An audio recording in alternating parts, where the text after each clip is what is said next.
Hey, this is Phil from Race City Retro, and today I got something a little different for you guys.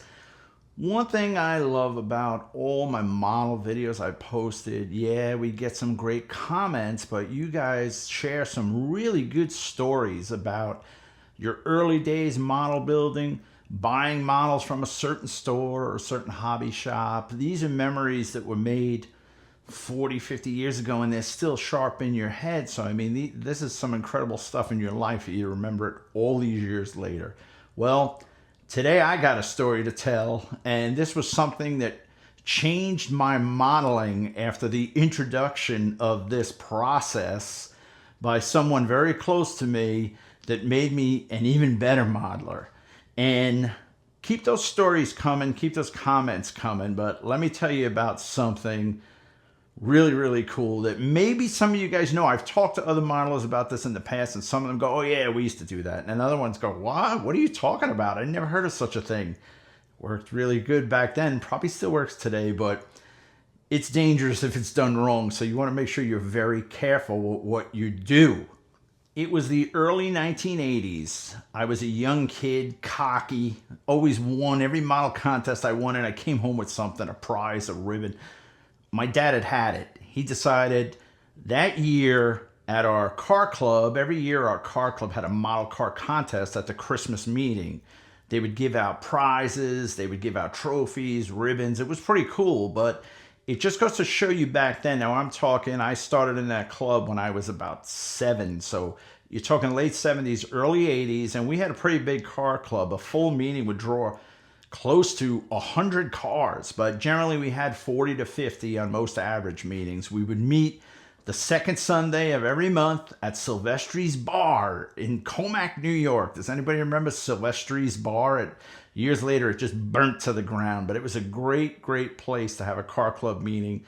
You had your meeting, we had a great parking lot, great food, great stuff for the kids to do there. It was really a cool day. But like I said, my dad was on a mission. He had it. He wanted to stomp me because that was the first year I was crossing over into the adult class. I think it was about 12. I think it was like 12 and older was with the adults. 12 and under was the kids class, the youth class, they would call it. And we had a lot of models, but they only had one rule because of years earlier. There was too many models. They said you could only bring one model with you. So one day my dad comes home from work and I notice he's carrying something in 2 model boxes. And I'm like, wait a minute. He knows he can only build one. What's he bringing 2 model boxes in for? He has the AMT 49 Ford and the AMT 57 Ford. This box right here, I have it. There it is. He's got this and the red 49 Ford version of this. I don't have that box no more because this is the box he chose to keep the model he built in. And I'm thinking to myself, maybe he's going to go through the kits and decide what he wants to do and, figure it out. And I think nothing of it. But he was very secretive that year about building his model. Usually we do it together on the kitchen table. No. He was working in the garage. He would go into the kitchen. He'd tell me, go inside, or he'd give me something to do to get me out of the house. And I'm like, something strange is going on. So I walk back into the house. I see him in the kitchen with his model. And I smell something burning, and I'm like, what is he, melting the model? And there he is in front of my mom's stove. He's got a butter knife on the grill, heating it up, and he's cutting the model into pieces. And I'm like, what? I'm shocked. Why? What is he doing? What is he doing? So he came clean. He was warming up the knife to cut the 2 cars apart to make one 50s custom. Now, my dad was building from when he was a kid. By the time he got older, life takes over and he had to be a dad. He would only build maybe once a year for that particular contest, and then he didn't build till the next year. But I was shocked when I saw this knife on my mother's stove and him cutting into his models. And I said, well, what are you doing? What are you doing? What are you doing? So now he said, let me explain to you, son, what's going on here. The hot knife was something that goes back to when he started building as a kid. Now, if you search X-Acto knives, I think they were made somewhere in the 30s. I mean, they were really around for a long time. But in the 60s and the 70s and even into the 80s, not a lot of hobby shops stocked an X-Acto knife. I didn't learn about X-Acto knives till probably late 80s, early 90s. So when I needed to cut something on a model, I would just use like a hacksaw blade or something, a sheetrock knife or something like that. We didn't know about X-Acto stuff till later on. We weren't upper echelon modelers. We were just a bunch of kids who loved to build models. So when I saw how clean that hot knife cut through that car, I was shocked. And now I was a kid possessed. I wanted to cut everything. I wanted to chop tops. I wanted to do this. I wanted to do that. I even changed my whole contest builds for that year. I was building the AMT 58 Impala that just came back. So now I switched it. I said, now I'm building an AMT 58 Impala convertible. As far as the hot knife, let me show you how it's done. Okay, I do not currently have this type of electric stove with a burner on it. So this is a little hot plate, but it looks exactly like the burners that we used to have on the electric stoves. And what you would do is take a knife or two, turn it on, and get the knife hot. Now, you didn't get it glowing hot. You just got it hot, because if you got it too hot, you'd go to pick it up, you'd burn your fingers. We warm the blades, and after you warm the blade, cuts like a knife through hot butter through that plastic. And that was our X-Acto knife in the 70s and 80s, because we didn't use X-Acto knives. And if I wasn't using this setup, I was just using a hacksaw blade. But this opened up a whole new world to cutting hood scoops, cutting holes in hoods for superchargers, chopping cars, channeling cars. I mean, you could really make a nice clean cut. The only thing with that is it would leave a little dribble of flash that as soon as it cooled, you take your finger and that flash would snap right off. But that's the hot knife of the 1970s and 80s. And man, don't let your mom see you doing that with her knives back in the day, because things didn't work out too good when she caught you with the hot knife. You know, sooner or later, that was it for the kitchen knives. It's not very good to heat a knife up like that continuously. Yes, it worked very good, but there was only one problem with hot knifing. Once you did that to a butter knife once, it was never the same again. And let me tell you, there was a day when I went through every knife in my mom's kitchen drawer and used them all, because they would get kind of weird after you used them. They'd dull out, they'd get twisted up, they'd get all screwed up, and I just kept sneaking them in the drawer, sneaking them in the drawer, sneaking them in the drawer, until one day she went to make herself a peanut butter and jelly, and here's what happened.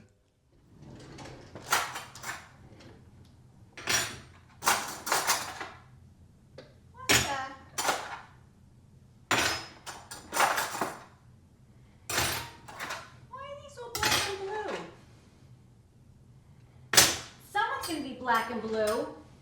Philip! As a kid, I knew if I was getting called Philip, not Phil, I was in trouble. I was in some deep stuff. If mom or dad was calling me that, I didn't want to see what was going to happen next, because I'm a Gen Xer. Our parents would knock into next week. I've been knocked into next week so many times. I'm a man from the future. But the hot knife thing worked great. It got his car done. It got my car done. And I'm going to show you now what he built, the car I learned to hot knife on. And you already know it's half 49 Ford, it's half 57 Ford, but it was built back in 82, I think was the exact year. So man, it's been kicking around a long, long time.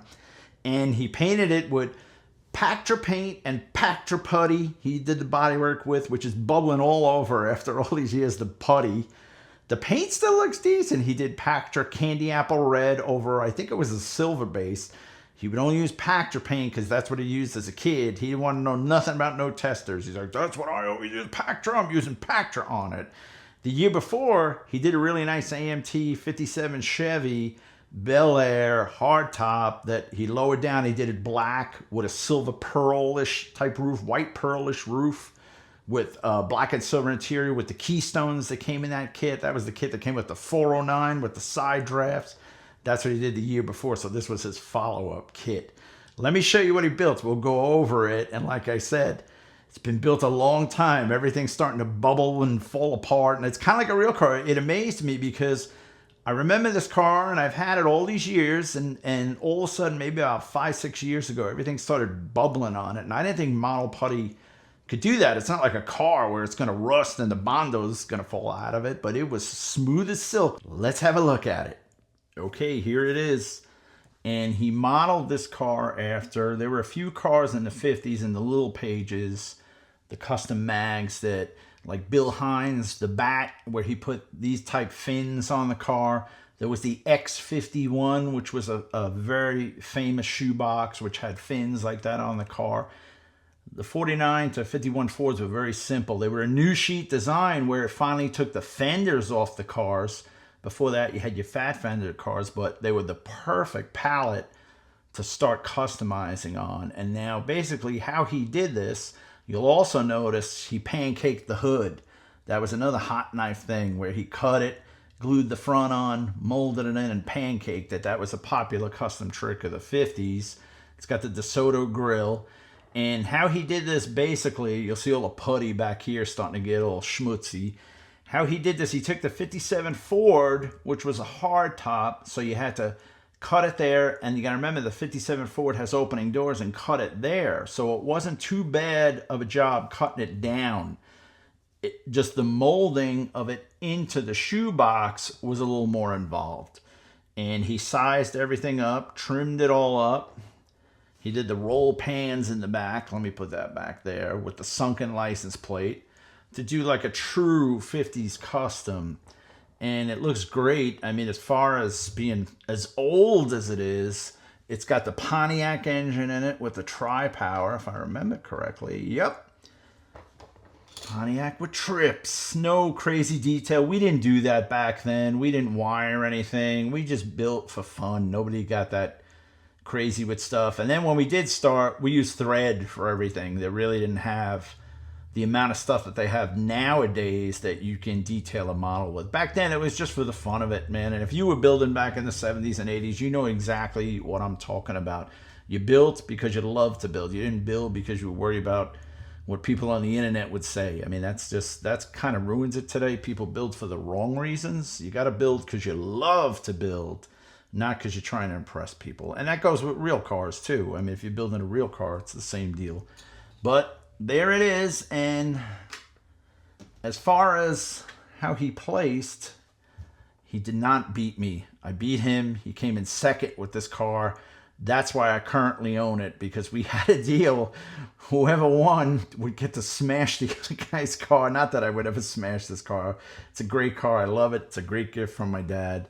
But as far as my 58 convertible, you know, when you were a kid, you didn't have a whole heck of a lot of models. So after you built, you would wind up tearing stuff down, redoing it, changing it around, because you could only afford so many models on your $5 allowance. And back then, a model was $2.99 for a model. I got $5. It was $3.20 with the tax, leaves you $1.80. You could either get paint, or you can get glue, or you can go into the arcade and play Space Invaders till you're out of quarters.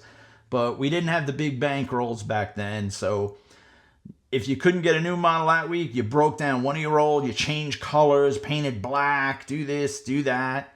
But he just wanted a nice, he did the cruiser skirts too. He made those himself. We made those out of some scrap. And there it is. That's my dad's model that introduced me to the hot knife. And it kind of pointed me in a direction where it opened up a whole new world of creativity as far as building models. All right, so there you have it. That's Dad's 49 57 Ford 50s custom, right out of the little books, the little pages, the old Rod and Custom magazines that they specifically made small enough so you could sneak it in the back pocket of your Levi's and read it in class. Pretty cool piece, huh? Hey, listen, guys, thank you so much we're right on the verge of breaking 3,000 subscribers. If you haven't subscribed yet, man, it's free. Just click subscribe. You'll get a bunch of model car content, real content. We do real cars as well. Main thing we do is we're a t-shirt company. Check out our website, web store, racecityretro.com. We have a bunch of retro t-shirts available, as well as a bunch of other products, over 1,000 products available on our web store website thingy. But thank you so much for letting me give you this story right out of the 80s, and keep putting those stories in the comments, man. I try and read every single comment. Sometimes we get really hammered, so if I give it a like because I like it, I'll go back and I'll try and comment on everything also. But it takes time, man. We're pretty busy. You guys keep us busy with the business. Thank God, man. We appreciate it so much, you guys supporting the channel and buying stuff at our web store. But get over to that model car bench. Get out the hot knife. Be careful, though. Like I tell you, it's dangerous. Don't burn yourself. Be careful and slice something up and build something cool.